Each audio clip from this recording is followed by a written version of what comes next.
Welcome back to the Prayin and Slayin Podcast. My name is Aaron Stonehawk, your host, and today we have a super special episode with Jason Burge and a young man named Zai. So his uncle Jason took him out hunting for his very first ever turkey. He saw his older brothers getting involved in hunting, and Zai said, man, I've got to do that too. So we get to hear about how he got into hunting, how his brothers inspired him to get there, hear Jason's story and background of being an adult onset hunter, and now he's out there getting the youth of the world involved in the great outdoors and some public land in Indiana. So with that, guys, let's jump in with Jason and Zai and hear all about Zai's first ever turkey. Well, guys, so we got Jason and Zai on the Prayin and Slayin Podcast here, and we're going to hear an awesome story from Zai. Is this your first turkey? Yes. Awesome, man. Well, very cool. And then Jason, I think, was lucky enough to get him out on that turkey, and sounds like spent some cool time together in the woods. Jason, we'll start with you, man. Give us a little bit about your background, your upbringing. What got you, into the great outdoors and that lifestyle? Did you grow up hunting, or did you kind of do that more as an adult, or how did all that start for you?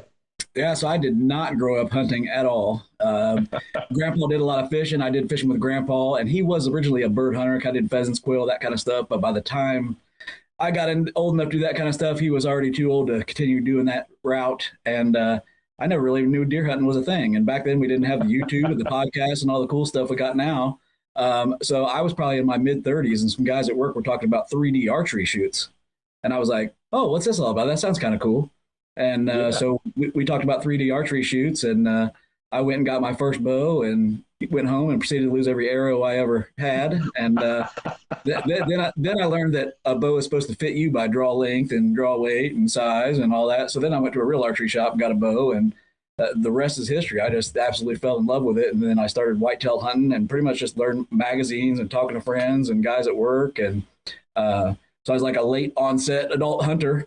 But I just absolutely fell in love with it, and just was healthily obsessed with it, I'd say. And so, continued to do that. Finally got my first deer, and that progressed to more and more. Got almost all of them with the bow, and I chose the bow because the bow season is way longer than all the other seasons. And then it was probably 10 years before I got one with a gun, and then another 2 or 3. You finally got one with a muzzleloader. But I've got 2 boys and raised them up hunting, and they're obsessed with it as well. And it was probably not till about maybe 7 years ago I learned that you could actually turkey hunt, because YouTube came around and you start watching YouTube, and I'm like, wait a minute, we can hunt turkeys too, so we can hunt in the spring. And started doing that. Big learning curve, just pretty much learning on my own, but watching the YouTube videos and a lot of different stuff like that. And then along came Zai. So my wife and I are divorced, my ex-wife, and she's got 2 new kids, Zai and Xander. And Zai was wanting to start hunting, and because his brothers hunt. And so she said, hey, we don't hunt. Would you be willing to take him? I said, oh, absolutely. So I'm like Uncle Jason to them. And so we proceeded to go on our first turkey hunt. So we got him out ahead of time and patterned the gun, made sure he was comfortable shooting it. And he's shooting my single shot Stevens 301 20 gauge. And got the nice red dot in there, makes it pretty easy. Put the circle around the bird's head, pull the trigger, you're good to go. And that's it. So we went out and practiced beforehand, and then we started out. We decided to go to Kentucky because their youth season opens before Indiana. We're in central Indiana. So we went to Kentucky for youth season. We got to see birds, got to hear birds, but none of them wanted to play the game right, so it wasn't really fair. So I was a little frustrated. I told him not to worry. Indiana was coming up, and Indiana seems to be a little easier just because I think we know it better, and the birds cooperate around here.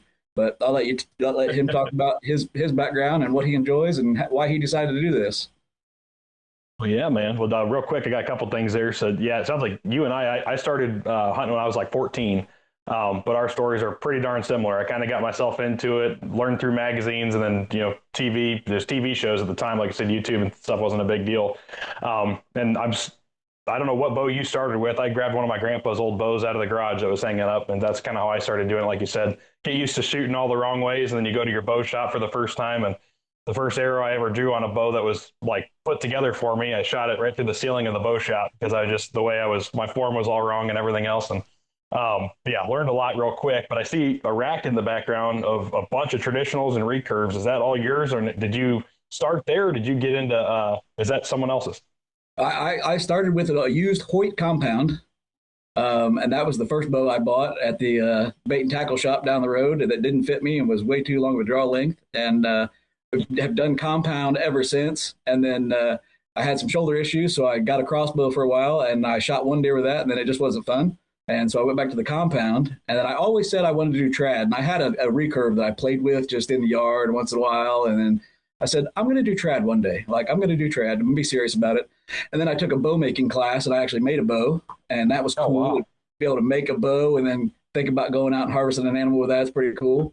And then I just went down the rabbit hole. Now I got like 10 trad bows, and I'm addicted to them. The woods are just beautiful, and it's just more back to your roots. And so this year I've sold the compound, I've sold all the crossbows, and I'm going trad or I ain't going. Wow. That's impressive, man. That's awesome. There's a lot of guys that I hear. It's like as soon as they get into that trad world or recurve, it kind of just takes over the obsession because there's just another level of, like you said, just another level of, I think, tradition to it. And just being closer to how it all started. I don't know. But yeah, the guys that get into that, it's like they rabbit hole hard and they hardly ever come back, I think. So that's impressive. Yeah, like I said, I've gotten them with every other weapon, and I just decided now it's time to go trad. Yeah. Well, heck yeah, man. Well, Zai, man, tell us a little bit about you, dude. Like, so you got into hunting because your brothers started doing it. Like, what about hunting kind of drew you to it? And tell us a little bit about you, kind of where you're from, what you like to do, that kind of stuff. So I got into hunting by like watching hunting videos, and I normally watch Kendall Gray because he's all about outdoors and he's energetic and stuff. And then my brothers hunt, and I wanted to hunt, and then I went to this DNR camp, and I got my hunter's education. So I was like, when can I go hunting? And then Mom started reaching out to Jason, and he was like, yeah, I can take him. And then for my like first turkey, like youth season, I got what was it, a Jake or a Tom? It was a Tom. And I'm from like Indiana, like from Indiana. And then in like school, I normally like math, but now I'm starting to like more social studies and the history of Indiana and stuff. And like what I normally like to do outside, I like to play and be outside most of my life. That's awesome, man. You like to go outside and run around the woods, or you got anything else you like to do, sports, anything like that? I play football and soccer. Oh, awesome, man. What position do you play in football? I play safety and running back. Yeah, that's quite the spread.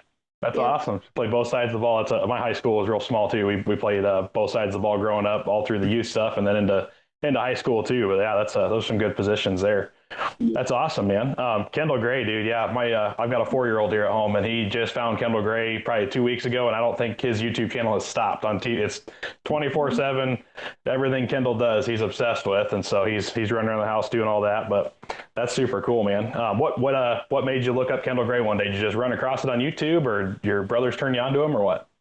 I was just like watching random videos, and then I came across him, and I'm like, ooh, this guy looks cool, and he's energetic and stuff.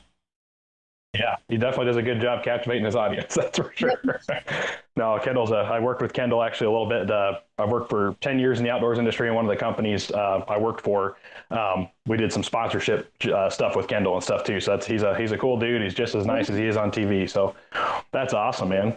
Well, so what led up to this turkey hunt? Was it something that you said, hey, Jason, I want to get out and go, or did the opportunity just happen? And what got you saying, hey, I want to go hunt a turkey? I went and saw my brother's hunting, and he's been hunting since he was like 4, and I'm like, I want to go hunt. It seems cool.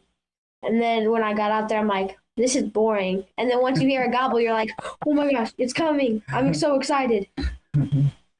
Yeah, so Mom had reached out to me and said that he was interested in hunting. And I said, well, hey, the next season coming up here in Indiana is turkey. And I said, so let's get him going on turkey first, and we'll see how he does. We'll take him out patterning the gun, see how he does shooting. And like he said, he went to this conservation camp that our DNR puts on, and the kids go there and they do archery and guns and all kinds of stuff and learn how to shoot. And they actually come out with their hunter education, their boater education, which is really cool. So that's a big plus. So he already had the hunter ed, and he was ready to go. So he'd done all the work, and I was like, absolutely, we'll take him. So I said, turkey's next, and we'll do turkey, and then we'll see how we do on deer. And then we recently went. Our annual sporting show is our boat sport and travel show in Indianapolis. And it has hunting, fishing, boating, camping, all that kind of stuff. We went out there, and we just happened to, of course, I'm going down the trad rabbit hole, And Zai does an archery in the schools program. Some of our schools do that here, where they shoot the Genesis bows, and he's done really well with that. So he's kind of used to shooting that no sights, finger pull, and so we just happened to stumble across a nice longbow out there, and it was about his draw weight, and so we picked that up for him, and so he's been shooting that too. I'm going to try to convince him to go trad, but we got some time before deer season comes up yet. Yeah. Yeah, man, 100%. That's so cool. Yeah, you're gonna have your work cut out for you if you start in that trad zone, man. And you get good at it. I think. Well, Kendall, he does a. There was just if you get down the Kendall rabbit hole, one of the shows my son was watching the other day, he's got a trad bow and was looking at hunting with that too. So I'm sure you'll have all kinds of instruction. You got any ambitions to do the YouTube channel thing? I know some of the young guys do, some of the young guys don't. You want to start your own channel or anything? Yeah, kind of.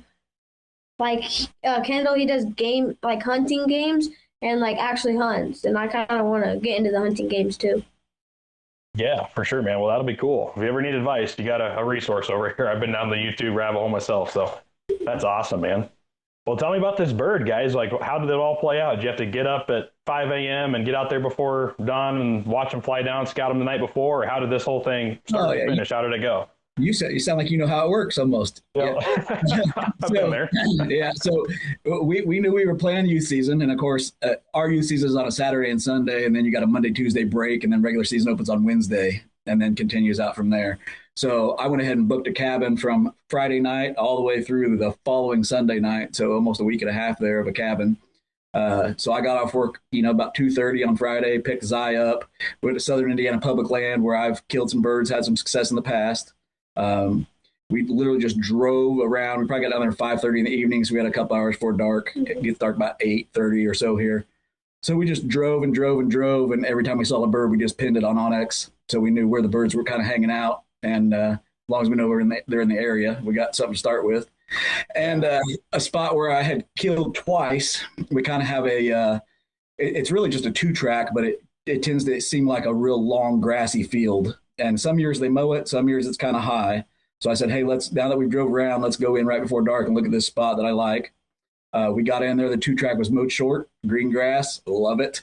And as we walk down the 2-track, it kind of goes down and then it drops down maybe a 6-foot dip and then gets to a lower level. And when we got to that drop over to the right, there was 2 toms and a hen going up into the pines to roost for the evening. And they typically roost up in those pines and then pitch down in that 2-track in the morning. And I said, that's all I need to see. There's birds here. And so we took a look around, and there was a small down tree that kind of hung out into the 2-track, and it set back into the timber a little bit. And I said, that's where the ground blind's going right there, because it was supposed to rain all day Saturday. So we just opted for the ground blind. So we went back to the cabin, settled in, and then his brother, my boy Shane, he's 19 now. He showed up about 2 in the morning because he got off work late and then had to make the 2.5-hour drive, and got me up, and I was ready to go. It's 2 a.m. I'm fired up. Let's roll. So we let Zai finish sleeping, and we probably got up around 5. It's pouring down rain.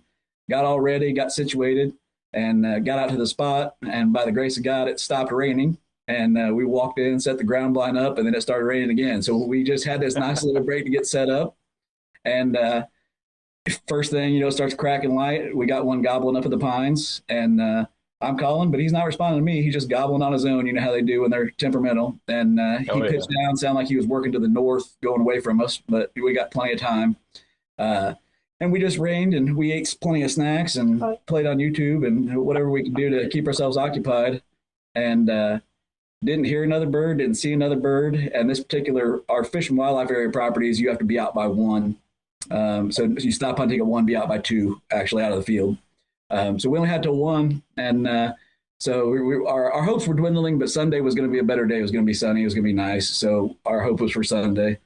But about noon, I just happened to glance out the right window of the blind, and there's a bird at 20 yards. And I'm like, I can't tell what that is because he's behind the CRP grass, which is kind of tall, but it is a bird. And Shane, the 19-year-old, his brother, gets his binoculars out and looks, and he said, well, I can't tell if it's a Jake or a Tom, but he's got red around his neck, so it's definitely a male, and it's a shooter. And so I said, all right, get focused on the decoys because he's going to come right into those decoys. I said, so you just get comfortable. He's got a bipod, and get situated. And lo and behold, the turkey had better plans. So he got about 10 yards from the decoys, and he went down the hill that was in front of us. And he's right up against that hillside, so we can no longer see anything but barely the top of his head. but he's still gobbling at the call. So a little frustrating. But I said, okay, here's the plan. I've played these games before. I said, if he stays along that edge where we can't see him and works away from us, we'll wait till he's far enough and we'll belly crawl out there and we'll see if we can get on him. I said, better scenario, if he works further out in the creek bottom, we're going to get advantage on him again and we might have a shot. And so I'll let you finish it from there. And he did just that. So I had a tree here and he walked down really far down and it came like over where I couldn't see him. And he came back out this way, like right in front of the tree. There was like this much head showing. And I blasted the bottom of his neck. And then all my brother does is see him drop, and we rush out the blind and go finish him. That's awesome, man. Exciting. So you guys didn't even have to get out of the blind. He ended up working just perfect to stay in. Yeah, he worked out towards that creek bottom where we finally got advantage of him because he's past the little hill drop off there. And once we got advantage on him, he was probably 45, 50 yards, but that gun's good for 60, probably with the TSS number 9s. And so he got a bipod, he got a good rest, and he was behind a tree for us. And Shane, his brother, kept saying, shoot him, shoot him, shoot him. I said, we can't see him. And I said, as soon as he steps out from that tree, if you've got a clean shot, I said, you blast him. And before I got the word him out of my mouth, kaboom. And I had originally been recording in the back of the blind, the two boys, and the turkey. And when I had to, we had to stand up to get the vantage. So I had to adjust his bipod. So I just dropped my phone. I got it all on audio, but no video. So when they rushed out of the blind to go get the bird after they shot, I grabbed the phone again and I came after them and I got them all recording. It was pretty funny. Shane was grabbing the bird because I didn't know what to do. He was still flopping. And Zai's first comment was, I can't explain to you how happy I am right now. And I said, you don't have to because I've been there. That's so cool, man. Well, congratulations, dude. That's I don't know how many, it's happened to me a handful of times too, just those random times. Like you said, it's like either the day's over and you're kind of just mentally checking out or mentally going through, okay, let's get out of here in the next X amount of minutes. And just like that, a bird, they'll sneak in quiet. They just kind of got to go sometimes make their loop for the day, and they know where you are if you've been calling to them, and they never seem to forget. And I don't know how many times I've had that same thing happen, man. They just show up out of nowhere and it's quiet, or you hear one little leaf crunch behind the blind or something like that and peek out and boom, they're there. So that's super cool. You got to have it happen like that too. Cause sometimes they come in all fired up, but I think that's almost a better way to get your first bird. Honestly, you had to kind of go through they're right here. We're set up on them. Everything's perfect. It's going to happen so fast. And then it just doesn't. And it's like, you have to sit there and kind of emotionally go through that. And it sounds like you guys had snacks, which is a really good thing to have in the blind. But and then just play out a little bit of a long game, but you still got them first day. So that's still awesome, still addictive. And you got to kind of learn a little bit of the weight game, which is good. What's your go-to, if you had to give any other kid advice on sitting in a ground blind, what's your go-to snack for the day? Hazelnut Uncrustable. It's like a chocolatey Uncrustable. That's the good one. That's good, man. I don't know if I could do that. I'd probably be having heartburn about an hour later if that was that was me. But it'd be a good snack to stay awake. That's for sure. How about you, Jason? You got a go-to snack from the blind? I got to go with the Uncrustable too, but I like the peanut butter and honey. Okay, awesome, man. No, that's good stuff. I'm a little torn on our guy. So he's younger than you, Azai, but he's my little dude's 4 years old, and he loves getting out and. We've gone squirrel hunting. We've done that. That's a little bit more active kind of a game, I guess. He can get out there. He can be noisy, and we can still get stuff done. And but yeah, we're about 4 weeks out from moving to Alabama. My wife's active duty Air Force, so we kind of bounce around a little bit. But here in Texas, they got Rio, so I want to check a Rio off my bucket list. And I got 4 weeks to figure it out. And I think about the only way I'm going to make it happen is if I get that 4-year-old probably settled into a ground blind.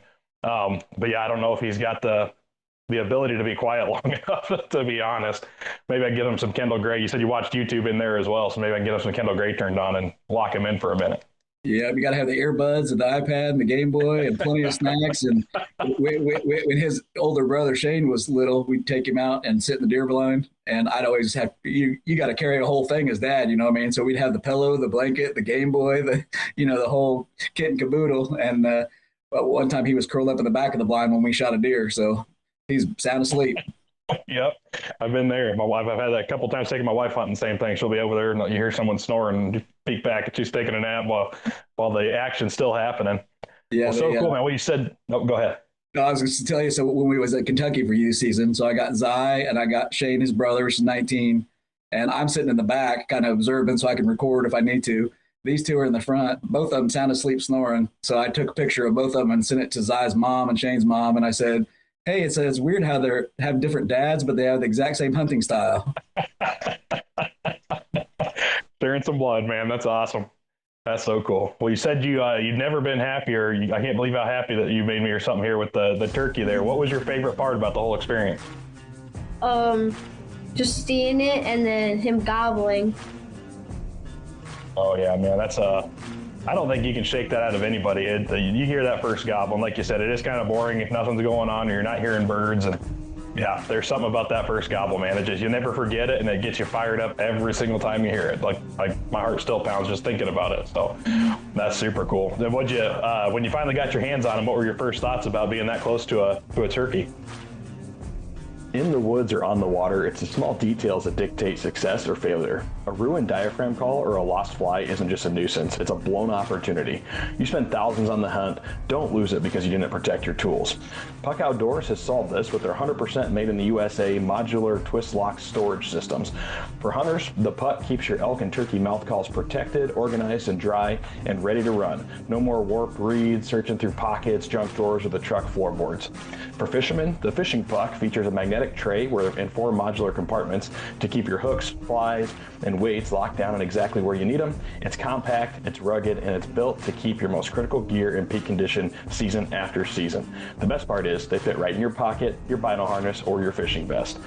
Don't let poor organization be the reason you come home empty-handed. Go to puckoutdoors.com and use code Prayin and Slayin to get yours. That's code Prayin and Slayin to save 10%. Protect your calls, secure your tackle. Puck in, pack out. We've all been there. You're 6 hours into a sit and the buck you're after is nowhere in sight. Your knees are absolutely barking against the bark of that tree. Most hunters just suck it up until they can't take it anymore, and then they head for the truck. But you can't fill a tag from the couch. Comfort isn't a luxury, it's a tactical advantage that keeps you in the game longer. That's why you need the knee bag by Light to Fire Outdoors. This isn't some cheap foam pad. It's a patent-pending bead-filled design that actually molds to your knees and supports your hips. It's built from ultra-tough, weatherproof Cordura. It won't soak up water or gain weight when the weather turns sideways. It features padded wings that cradle your knees and even has MOLLE attachments for your thermocell or other pouches and gear. It's 100% made in the USA, handmade by veterans, so you know you're supporting an awesome cause every single time you get in the tree. The best part, it's a multi-season tool. Strap it to your body for saddle hunting or mount it to the tree trunk as a knee pad. Or when rifle season hits, turn it sideways. It becomes a rock-solid 15-inch tree-mounted shooting bag for those precision shots out of a saddle. Whether you want coyote tan or mossy oak bottomland, this is gear that evolves with your hunt. Stop fighting your gear and start focusing on the hunt. Get yours at www.prayinandslayin.com and use my code PRAYIN10 to get free shipping on your order. You can also hit the link in the show notes. The knee bag, comfort evolved. Stay steady, stay ready. This episode is powered by Dead Nuts Outdoors, makers of the most lifelike, lightweight, and weatherproof 2D archery targets in the world. That's right, I said 2D. We're talking full-size animals that bring the hunt to your backyard. Whether you're dialing in before the season or just burning daylight with your bow, Dead Nuts Targets makes practicing fun, training on full-size animals to ensure every rep in the backyard converts to success on your trips to the field. Built to last, easy to haul, compatible with any backstop, and 100% made in the USA, Dead Nuts Outdoors is a proud supporter of our veterans, investing in conservation and rooted in building a better, more confident community of hunters every step of the way. They are proud supporters of the Prayin and Slayin Podcast Network, and you can get 10% off your Dead Nuts targets by using the code Prayin and Slayin at checkout. That's Prayin and Slayin at your checkout or visiting the link in the show notes. Dead Nuts is helping us all hit the spot, not the dot. Hit it, Dead Nuts. Now, let's get back to the episode. Oh no, he's gonna see me. Yeah. Do you have how big of spurs and stuff do you have on them? They were like, He's probably a 2-year-old bird, yeah. probably 1-inch spurs, and about an 8-inch beard. Okay. Man, that's an awesome first turkey. What are you gonna do the turkey fan and the mount and the whole thing, or? Yeah, I'm gonna mount the fan with the spurs and then my shell. Very cool. Very cool. You guys doing like a plaque, or are you just gonna be like kind of hanging it from it with string, or how you gonna do that? I think I'm just gonna hang it with some string. Yeah. That's about my favorite part. I don't know if I've ever I don't know if I've hunted a turkey. That might look weird, but if I right now we're in Texas for 13 months for the station we're here now for. So I haven't unpacked my turkeys, but otherwise this whole wall back here I've got turkey tails that'll probably cover it just from. I never let a bird not get mounted. I don't know what it is, but I keep it. I've had one Jake, and I use that for my my decoying fan. But all my toms I've got mounted. I love doing it. It's kind of fun. They're pretty to look at. Yeah, I've got a whole box. Like I don't know, the movers hate packing them, but it is what it is. So yeah, man, that's so cool. Got plans in the future? Are you hunt another bird? Are you do you have any ideas what you want to do for spurs and beards and all that? Or are you gonna do all the tails, or what are you gonna do? I'm gonna just like keep shooting the birds, and then just like I'm gonna have my first one, and then do a couple more, and then because I don't want too many because I gotta have room for deers and stuff. Well, that's true. I say you do anything like your like Jason here. You got all these deer hanging in the background, man. You're gonna need quite the amount of wall space, I think, if he keeps you on the same track you're on. Mm-hmm. That's awesome. Well, what are your you got any more tags to fill for turkeys, or is it on to thinking about deer this fall? I think we're gonna go with the deer. Yeah, it depends on what happens with everybody else in Indiana. So Shane and I and Zai are all tagged out on turkey in Indiana. We only get one bird in the spring. I got a couple buddies that have never killed a turkey. So depending on their schedule, if they want to get out, we might help them. If they don't want to get out, Zai does still have that Kentucky tag. Yeah. Yeah, man, you got the itch now. You got it all figured out. Go figure out a spot in Kentucky and go make it happen. That'd be a cool thing. Have multiple birds from multiple states. Awesome, man. Well, what was your if you had to give another kid one tip for turkey hunting, what would it be? Just stay quiet and try not to sleep that much. Stay quiet and stay awake. That's perfect, man. That's awesome. You gotta have somebody there to wake you up when the turkeys come. That's the key.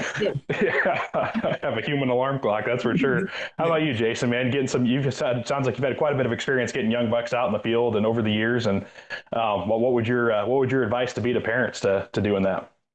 Just do it. I mean, getting out there in nature is the best thing kids can do, especially in this day and age with all the digital stuff we got going on.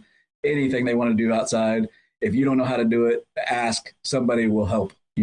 So fishing, hunting, whatever it is, just get them out there. And I think get them closer to nature, gets them closer to God and everything else. And I think it improves. Yeah, man, 100%. I couldn't agree more. It's it's kind of an addictive lifestyle too. Just me being an outdoorsman. When we had our first kid, I was like, I really don't know, like, is this something I kind of push on him? Because I kind of got myself into it.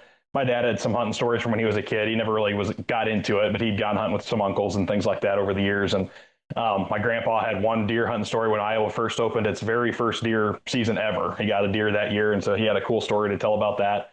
But other than that, it was just kind of, I don't know, it was just in me somewhere. And like I said, found a few things and slowly got into it. And but yeah, man, just me doing my own thing. And like my boy just is ate up with it kind of too. He's always out there shooting his bow now in the backyard. And one of the partners we have at the podcast is Dead Nuts Targets, but they've got like life-size, deer, elk, turkey, you name it. And so he's always asked me, Dad, can we put the turkey up today? Dad, can we put the elk up today? And whatever hunting adventure he wants to go on, he's just out there doing it. So I think it's innate a little bit, but I think if the kids don't have the opportunity to get exposed to it, I think it's a good thing to get exposed to. And I see more kids really enjoy it once they get there than a lot of other things, which is kind of neat. You said you're doing the National Archery in Schools program. Is that something you think you're going to like pursue on trying to be like on the competitive archery side, or are you just in it more for the hunting thing, or what's your interest in archery? I kind of like the hunting part and shooting like real life and having the experience of going and shooting birds and deer. Yeah, man, for sure. It's a different ball game, that's for sure. Mm-hmm. Yeah, we didn't have any archery in schools programs when I was growing up. I was probably 24, 25. We were at our first duty station in Virginia, and went to a local bow shop there, and they had indoor league and started doing that. But if you want to be a better shooter with a bow, and even archer, traditional or anything, man, doing like an indoor league where you're just shooting like a dime-sized spot every single night for, whatever, every Tuesday and Thursday for 50, 60 arrows a night.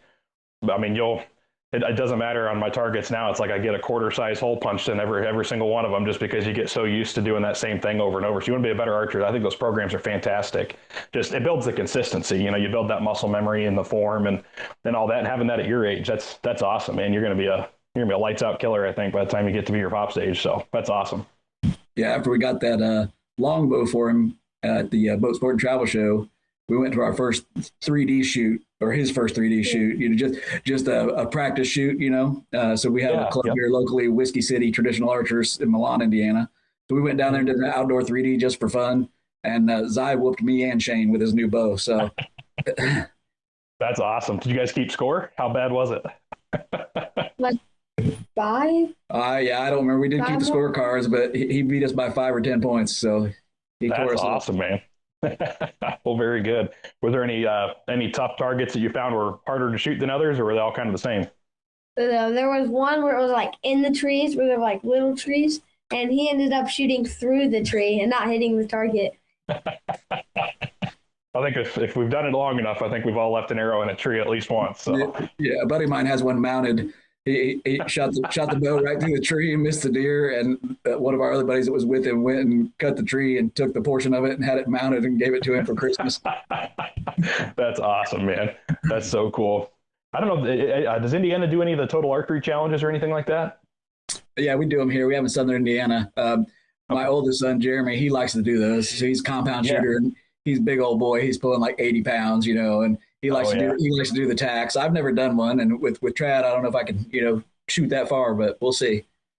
Yeah, man, they've got some opportunities there's guys out there with trad and recurve, really? A little bit of everything. Yeah, it's surprising, but a quiver full of arrows. That's the only advice I'd have, because they, like you said, you're long bombing some of them, and man, they've got some shots. I've seen some R100s. I know they do those over in your guys' area too on the East Coast, but there was this one shot where they had, I think it was like a stone sheep, and it was in a big rock pile, so kind of like simulating sheep country up in the rocks, and you could see its head and you could see its hindquarter, and there was a boulder that just was over the rest of the target, and you're kind of looking at it like, are they serious? Like, how are we supposed to do this? I thought someone was joking and like they moved the target, but the way the distance to that target, if you imagine in your head where that vital section should be, and you put your pin on it and you pull the trigger, that arrow just launches right up and over the boulder, and it's sitting like 30 yards behind the boulder. So it just has enough travel that it goes up and over, and you hear that soft little thud, and you're like, thank God that made it where it needed to. But it's wild, dude. Some of the shots they put together there, and having the distance for your arrow to actually do arcs, and all the different, I guess, physics of the arrow flight. It goes into all the play. So it's pretty cool, man. If you guys ever get a chance to do one, I'd definitely recommend it. But yeah, those 3D shoots, man, those are fun. A lot of fun, especially the trad side. I'm itching, man. I don't know if I'll go longbow or if I'll go recurve. My grandpa had an old recurve that we shot for a few years, just an old bearer, I think, recurve. But anyway, I've been looking at them at like when we take my kid to the archery shop, and I've got a compound. I've shot a compound my whole life since I've been in archery. But yeah, I think I'm just at that point now where it's like, it's kind of fun. Like my little boy, he's got his little bows, and half the time I'll just put my bow up and I'll get his, and just for the experience of not having a pin, using my fingers and the whole thing, it's just kind of fun to get into something a little different. So I think I'm hooked. I just got to figure out which direction to go. Yeah, Any advice on that? Yeah, so they had to do these traditional archery rendezvous all over the country, and it'll be a traditional archery only 3D type shoot, but there's also vendors and stuff there. And I went to the first one last year in Cloverdale, Indiana, and it was a national shoot, and all the vendors were there, and they will literally, I've never seen anything like it. You like a bow, they'll let you take it and go to the range and shoot it, and then bring it back and hang it back up and take a different one and go shoot it. And you can actually see what you like and what's comfortable and what fits you well, and new bows, used bows, and just, they run the gamut. And so I was actually looking for a particular brand that I liked online, but I hadn't shot one, and they didn't have one. And as I was headed back out to the parking lot to leave, there was a guy that just had a little card table set up, and he had 5 bows there. And they were the design I was looking for, just not the brand, but they looked the same. And so I got to talking to this guy. Come to find out, he lives right down the road, and he makes them, and he just started making them for himself. And then buddies were like, man, those are nice. You got to make those, And so he only had 5 bows there made so far to try out. And I said, look, man, you're local. You're just like my neighbor, and I believe in supporting local. I said, what's a bow cost? I'm buying one. And he's like, you want to shoot it first? I said, no, I don't need to. I said, you're my neighbor, so I'm going to support your local business. And I brought that bow home, and I'm telling you, it's like it was custom fit, like a tailored suit. It just fits me like a glove. And I texted him and I said, whatever you're doing, you need to be doing this. because it is. Yeah. So Dan Stinger is the guy's name, and he calls us DS longbows. So I ended up shooting a longbow. That's what I really like. So I've got some recurves, I got some longbows, but that particular bow right there is the one that went out hunting in the field this year. So great No bow. kidding. Did you get a deer with it? I did not, unfortunately.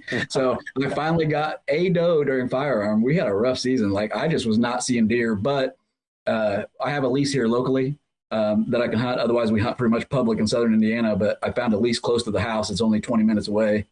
Me and a buddy split it. He'd never killed a big buck, just some rack bucks. There was a big one on camera this year, and I told him, I said, "Look, I'm staying out of there for the whole first month of October." And I said, because if that deer comes by me, I will be tempted. And I said, but I want you to get him. And so I was hunting a different property, and opening day of gun season, he texted me and said, I got him. And I said, you shot that little spike buck? And he said, no, the big one. And he said, don't worry about it. He said, I got a buddy coming to help me load it. And I said, absolutely not. That's our property. That's our deer. I am coming. I'm going to be part of this memory. And the 100%. He was built like a tank. Like we walked down there and found him in the creek bottom, and I had Shane, my 19-year-old, with me. And I said, I ain't dragging that. I said, Shane, put that deer in his truck. Yeah. So it was really good. cool. So, and then I did have a really cool experience this year, though, that I went out to the same lease later on in the year and was sitting on the ground, and I put out a buck decoy. I always wanted to try that. So I put out a buck decoy. He's out there at 15 yards, and a smaller buck came in behind me, winded me. And then he walked past me and he saw that buck and he just kind of didn't like it. So he went into the timber. Well, he went into the timber. I think he stirred up another deer because a pretty decent 8-pointer came out. But I had seen bigger ones on the property. So I just in my mind decided I'm not going to shoot him. I'm going to let him walk. And he was definitely a respectable deer. And he come out, and just like you see on YouTube, I never seen it in real life before. He pinned his ears back, fur bristled up. He walked around to square off nose to nose. And he sent pieces of that new $100 decoy all over that bean field. And then he walked up a little rise to the timber and turned around and snorted at it like, yeah, my field, don't come back. And I was like, why did I not record that? Why did I not get that video? But to have that memory ingrained, I'm so glad I passed that deer, even though he was a good deer. I was like, that memory I'll never forget it. That's so cool, man. Probably looks like Zion on the football field when he's a running back, just plowing through all the linemen, knocking people left and right. That's so cool, man. Yeah, I've never done the decoy thing with deer. Turkeys, yeah. Seen some turkeys beat up on some decoys, but I've never even brought a decoy to the field for deer yet. I need to do it, but no, that's cool, man. So what out of all the deer on the wall back there, you got any with the longbow yet, or is it still something you're trying to knock? No, let's see. That one right there you see over my shoulder there was the only crossbow deer. Mm-hmm. That was a couple years ago. And the pack mount deer in the middle, that was Hoosier National Forest public land with a compound. Mm-hmm. And the one over there was a firearm deer in Hoosier National Forest. Okay. So, and the other good stuff is, I don't know if I can get you there, but the turkeys are below. I saw the turkeys peeking up down there. Yeah. Yeah. And then we'll see if we can get you in the full body mount coyote back there. Oh yeah. Yep. That was a bow kill as well. I figured it's hard enough to kill a coyote, let alone with a compound. So when I shot that one, I decided, you know what, I'm going to get a full mount on that because that's pretty cool. That is cool. That's super cool, man. Well, as far as deer hunting, you guys got plans for, you doing tree stand, you doing ground blind, or you doing public on the lease, or what's Zai's first experience going to look like in the deer woods? Yeah, Zai's probably going to be on public, and I'm not sure yet. We might do the ground blind, or we might do a ground sit. The other boys and I are all saddle hunt. We switched over to saddle hunt probably 5 or 6 years ago, and I don't think I'll ever go back. I mean, it's just doing public land and walking in. It's just so convenient and it's so comfortable. We just rappel down one stick up. It's an easy peasy thing.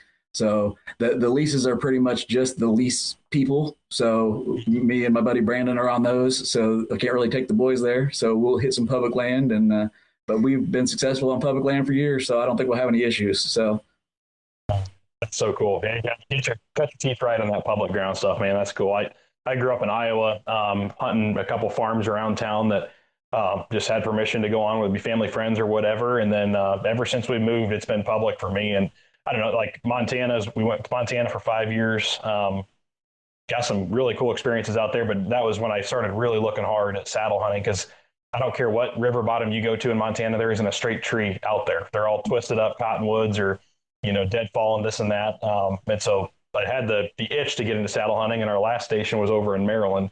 I finally pulled the trigger on some gear, and once I got the pucker factor out of it from just getting used to climbing up and down the tree and the whole thing, man, I don't know if I'll go to a different way ever again. I mean, I've got a climb-in stand and I like it. But yeah, that saddle system, man, is just good to get into. And, then especially guys, like you, Zai, man, getting out there at a young age too. I think you get used to that at that age and you're just so mobile. I think it opens a lot of doors for you. Yeah, we got quite a few 3D targets in the yard here. We got the bear, we got the deer, we got all kinds of stuff. And I've got a nice tree that's just about saddle size, about the size of a basketball, that we can climb up. I do have a spare saddle, because I just bought a new one. So we'll probably get him out there in the yard practicing out of it. And, even if he's only 10, 12 feet high, if you got enough cover, that'll do it. And so we'll get him out there practicing. I'm hoping he gets there with the longbow, that he can pull the 35 minimum. But if not, his older brother gave him his old compound. We've got it at the bow shop right now, getting restrung and reset up. So we can get him a compound, get him pulling at least 35 on that. And we'll probably go that route this year. Yeah, man, that'll be awesome. Very, very cool. Well, one thing I like to do is have every guest that comes on here just tell us something good, man. So, Zai, we'll start with you. Just something you feel like kids your age or the rest of the world, what do they need to hear more of nowadays to leave them with something good? Just get outside and leave your phone inside. Don't be addicted to screens. Just get outside and do anything outside, really. I love it, man. Don't be addicted to screens. Unless you're in the ground blind and you need to watch Kendall Gray to pass some time, that's okay. But you're still outside, so you broke the ice the right way first anyway. Well, that's awesome, man. I love it. And how about you, Jason? Leave us with something good you think the world needs to hear more of. Yeah, just if you want to try something new, whether it's hunting, fishing, or anything else in the world, don't be afraid to ask. If you know somebody that does that most people are willing to help and most people are still good and they'll get you out there. I've gotten several people out in the field that never hunted before in their life that wanted to go, and we just go, and they like it or they don't, and they move on to the next thing. But just don't be afraid to ask for help. We kind of get in our little bubble and we're kind of shy or whatever. Well, I'm afraid to ask him. Just ask. And especially like what I've noticed about hunters, we want to tell you all the stories. We want to take you. We want to show you. We want you to be as excited about it as we are, because we need to grow the sport. So don't be afraid to ask if you want, there's something you want to do and you know somebody that does that. No, man, 110%. I love that. And that's part of, the Prayin and Slayin community we've got here. That's kind of half the reason we started this whole podcast, is to build community among hunters and let everybody talk to each other just like we're sitting at a hunting camp and get to know who we are and realize we all have a lot more in common than we do different. And we got a couple of podcasts now in the network. One of them is From Field to Future. That'll be launching here on May 7th. That one's all about, adults talking to adults about how to, tips, tactics, tricks, whatever, to get your kids outside. So just kind of like your guys' story here and this whole thing. So that's exactly what that one's rooted in. And then Justin Wilson with Hunting the Front Lines podcast, his is veteran oriented, but same thing, just sharing that knowledge, man. And I don't know, being military, I don't know if there's a lot better words of wisdom I could ask for from you, because when we travel all these different places, every place you go, you got to learn all over again. You got to start from scratch. You got to pick up the maps. You got to try to meet people that have done it or are doing it. And then, you do have to navigate a little bit, especially you go to Montana, people aren't going to tell you right where you need to go elk hunt. Like they'll tell you how to elk hunt and they'll tell you a general spot, like, or whatever. Maybe they've killed one in one spot and they'll say, hey, you're going to have some luck over here. Here's kind of what I would tell you to do and whatever. But there's an element of learning on your own. But I think, like you said, I think we all just want to see more people out there being successful and enjoying it just as much as we do. That's so awesome, man. Well, Zai, congratulations, brother. You said you were kind of dabbling in the YouTube thing. Do you have a YouTube channel you want to shout out yet, or is that coming in the future? It's kind of coming. My brother's doing one with like his hunting and my hunting and all that fun junk. Okay. But does he have a channel yet? I don't know. I think Shane, his older brother, my 19-year-old, he's been talking about starting a channel. So we got all the turkey hunts with the Insta360 this year. And actually, Zai's, we had the camcorder and the Insta360 running and my cell phone.